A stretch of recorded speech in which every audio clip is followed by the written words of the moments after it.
Shalom, bagi kamu yang sedang menonton program Kamu Bisa. Bersama saya, Pastor Budianto Tan.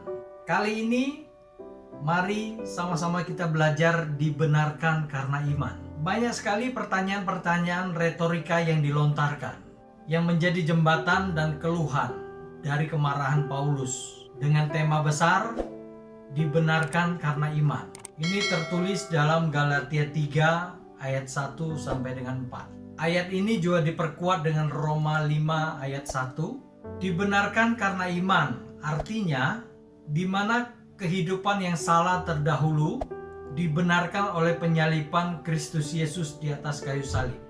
Tuhan menuntun kamu dari yang salah, dibenarkannya melalui iman percaya.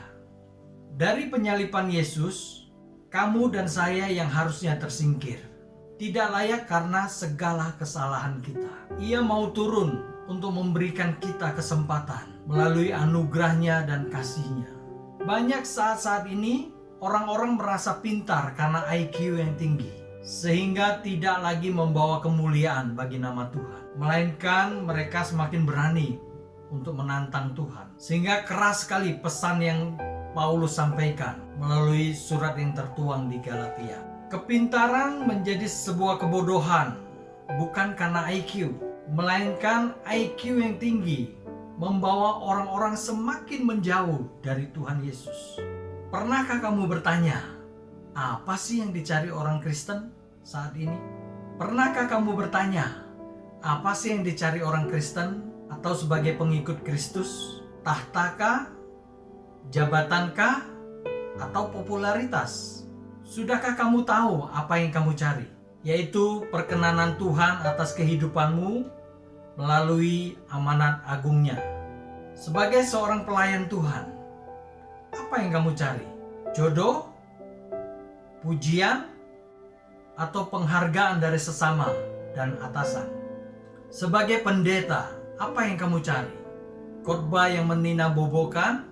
Atau hanya membuat hati jemaat senang?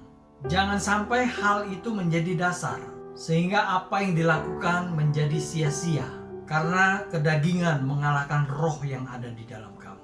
Inilah yang disebut kebodohan, bukan karena IQ, tapi karena pola pikir yang dihasilkan semakin salah kaprah, sehingga mendatangkan kekecewaan yang terjadi. Apabila kita bijak, sudah pasti cerdas, dan apa yang dihasilkan tidak lagi membuat sebuah kebodohan, namun mendatangkan kebijaksanaan. Seorang yang bijak akan memiliki hati yang sungguh-sungguh untuk mengasihi Tuhan. Seorang yang bijak akan memiliki hati yang sungguh-sungguh untuk menyenangkan Tuhan. Seperti tertulis dalam Galatia sangat jelas, apabila kita hanya menerima cara kita, dengan format kita maupun aturan yang kita percaya ampuh, malah akan mendatangkan kesia-siaan maupun kemalangan untuk dirimu. Orang yang mulai dengan roh akan mengakhirinya dengan roh. Orang yang memulai dengan sebuah kebenaran akan mengakhirinya dengan kebenaran. Namun kalau kamu dan saya, kita sering kompromi, maka yang tadinya roh bisa mengakhiri dengan kedagingan. Dan sia-sialah apa yang menjadi pengorbanan Tuhan. Sama halnya dalam kehidupanmu. Jika kamu berjuang untuk hidupmu, tapi kamu banyak kompromi dan beralasan, maka kamu akan menghasilkan keputusasaan dan percuma jalan yang sudah kamu tempuh. Namun jika kamu sadar apa yang kamu mulai, harusnya kamu juga mengakhirinya dengan baik. Jangan pernah menyia-nyiakan apa yang sudah Tuhan anugerahi melalui pengorbanannya. Tapi berjuanglah dan kerjakanlah apa yang menjadi bagian kamu. Jangan pernah berhenti, apapun situasinya. Kamu bisa. Tuhan Yesus memberkati.